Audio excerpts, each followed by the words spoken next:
The ABC 7 News I-team has uncovered a new complaint of excessive force used by Vallejo police. This incident caught on camera. And keep in mind, the department is already reeling after a violent year, including 6 people shot and killed by officers. Dan Noyes is here now with an exclusive I-team investigation. Well, Carolyn and Dan, this story began when a package arrived in the mail from someone inside the department. A DVD, a police report, and a letter complaining about a cowboy attitude by officers and command staff.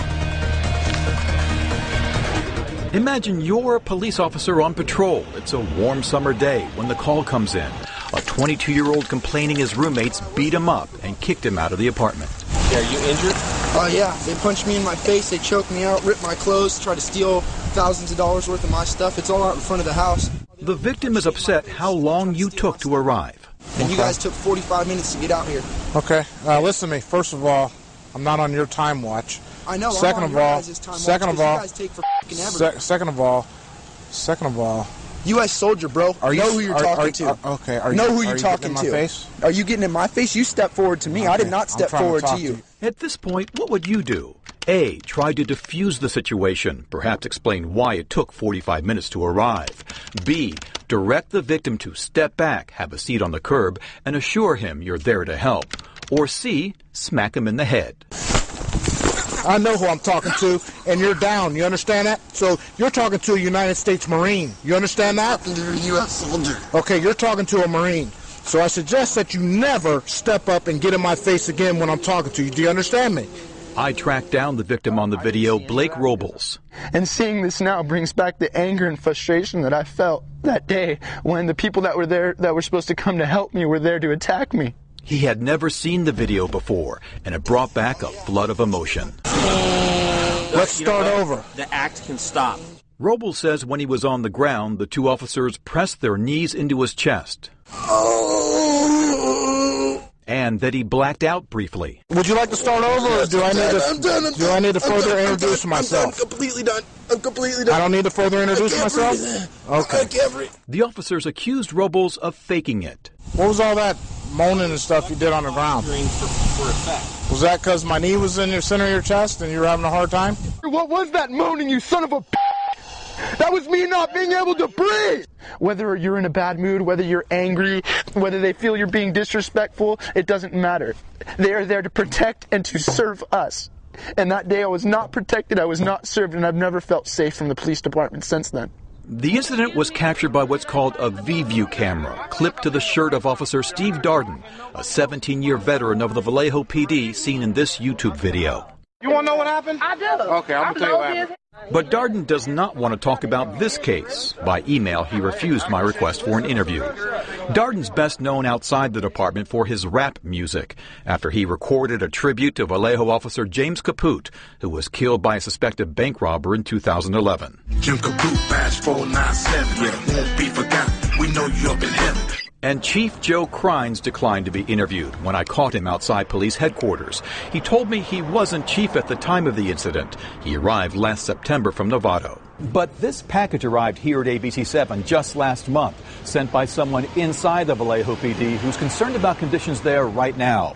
Along with the DVD and police report, the source wrote a letter describing a pervasive cowboy attitude in the department. The source described what happened to Blake Robles and wrote, "Criminal behavior is being allowed and nothing is being done to stop it. Internal Affairs does nothing to hold officers accountable and spends more time bullying citizens who try to file complaints."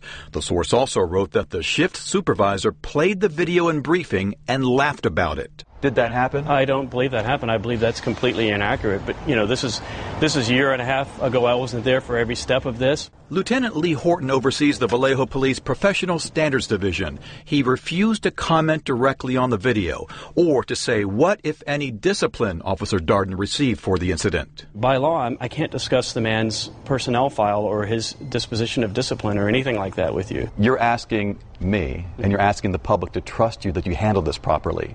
I'm not sure there's a lot of trust here.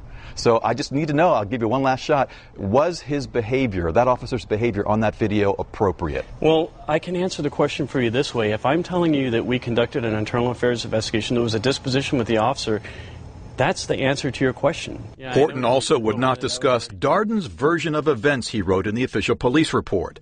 I conducted a front reap throw, exerted forward force with my right palm into the upper portion of his chest while sweeping his legs in the opposite direction.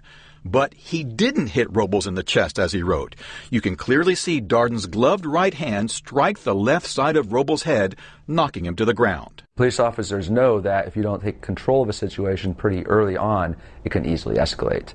The head of San Francisco State's criminal justice program says Darden's use of force falls within general police guidelines, but agrees he let the confrontation turn personal very quickly. You're talking to a United States Marine. Perhaps he stood at a little bit more of a distance at first and tried to use some positioning verbal commands, please sit on the curb or something like that, and then see where it went from there.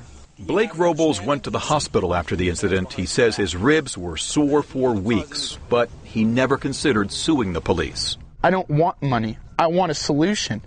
I want the people of Vallejo to be safe. And they're not safe right now. Because when officers like this are coming out to calls and they're treating victims of cases like this, no one is safe. Using the Public Records Act, I asked Vallejo police for all VIEW recordings in which Officer Darden had any physical contact with the public in the past 3 years. The department denied my request, saying all the videos are part of Darden's personnel file. But I'm appealing this with the Vallejo PD lawyers, and I'll tell you how it turns out. And if you want to check it out, I'm posting that full police video in this case, along with a letter from the source at abc7news.com.